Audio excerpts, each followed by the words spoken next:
Today we're going over the top 3 biggest mistakes I see home sellers making in today's market. Now if you're new to the channel, my name is Spencer Lowe. I'm with United Real Estate Louisville. Make sure you click that subscribe button as well as that bell notification so you never miss another video.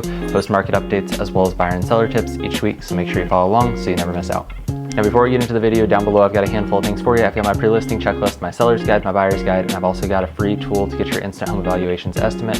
If you are looking to sell, you're probably going to need to get a rough ballpark, and we're going to talk a little bit more about this in a couple minutes. But the instant valuation tool is great, but it's also just a rough estimate. It's not going to be exact every single time. So if you are looking to sell, you want to see what your house is worth, feel free to give me a call. I'll get my phone number down below. Love to come out, take a look at your house, and then get you some numbers based on what your house is, the condition is, updates you've done, different things like that, and actually find some comparables that have sold recently around you to see what your house is actually going to sell for in today's market. All right, to get into the video, the first mistake we're going to talk about is overpricing or not pricing the house correctly. Now here's the thing, when it comes to pricing the house, it makes a huge difference. When it price it correctly or ever so slightly under correct, we're going to get a lot more attention on the market, we're going to get a lot more showings, and we're also going to get a lot more offers. When we price it way too high with the expectation that, well, if it doesn't sell, we can always lower the price, or we can always take a lower offer or whatever, it typically causes buyers to kind of stand off of it, and they don't necessarily like to actually come into it and take a look at it because they think that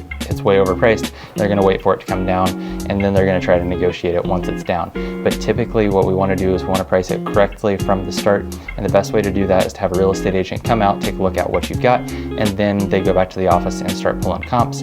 They start pulling stuff that's recently sold, condition-wise, bedroom count, bathroom count, square footage, as well as the style of the house. Just because your neighbor's house sold for $350 doesn't necessarily mean that your house is worth $350. Maybe the neighbor's house was a ranch, and typically ranches sell for a little bit more than a 2-story would. So it's really important that we take into consideration the style of house, bedroom count, bathroom count, and the square footage, as well as other features and conditions of that house when we actually go to price it. Online estimators like the one that I've got down in the description are great for getting general ballparks, but they typically don't actually nail it down exactly every single time.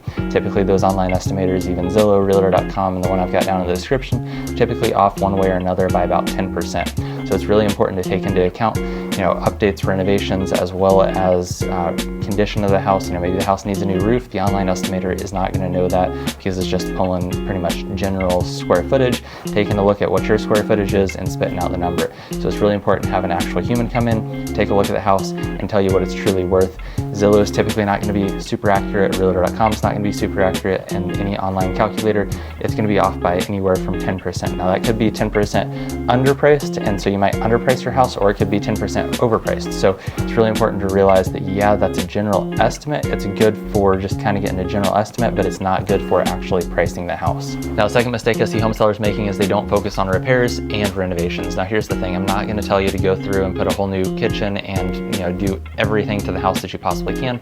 But what I am saying is go through with an unbiased stance and just look at the house and say, okay, so that back bedroom, it's painted hot pink and it's got neon green shag carpet. It was great for the time period, but it's not necessarily something that most buyers are going to want. So maybe we go in and paint it and maybe replace the carpet in that one room. Not saying you've got to do everything to the entire house. What I am saying is go through and kind of neutralize it just a little bit. The second thing that we want to do is focus on repairs. Maybe it's not necessarily something that we're going to go in and replace the water heater just because it's old, but we're going to go in and say, okay, the garbage disposal is broken. Let's go ahead and get that fixed before we put it on the market, because let's be honest, the home inspector is probably going to flag it anyway. So let's go ahead and get it out of the way before we actually get to that point. And the third biggest mistake I see home sellers making is they don't focus on the curb appeal of their house. Now here's the thing, whether somebody's driving a neighborhood and sees the for sale sign, or they're looking around on Zillow, Realtor.com, or any other search platform, they're probably going to see the outside before they see any of the inside of the house. So your curb appeal is your first impressions, so we're going to make them count. We're going to make sure that things aren't broken on the outside of the house, gutters and shutters aren't hanging off the side of the house. They might need to be power washed. We also want to focus on the garden. The flower beds, we want to make sure that they're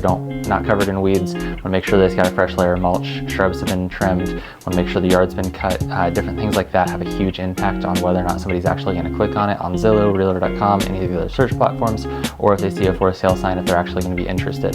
They look at the house and they go, it just looks like it's going to be a project from the outside. The inside of the house could be immaculate, but they're never going to know. So it's really important that we put our best foot forward when it comes to our first impressions, make the curb appeal look good, warm and inviting, and make it look like it's not a project. That way people actually click in and get more information. There you have it, the 3 biggest mistakes I see home sellers making in today's market. If you do have any further questions or looking to sell, give me a call. I've got my phone number down in the description below. I've also got my free home evaluation estimate down below. I've got my buyer's guide, my seller's guide, as well as my pre-listing checklist, so make sure you get all those. If you aren't subscribed yet, make sure you click that subscribe button, as well as the bell notification so you never miss another video, market update, buyer and seller tips, and then also make sure you click that like button if you got something out of this video, and I'll see you in the next one.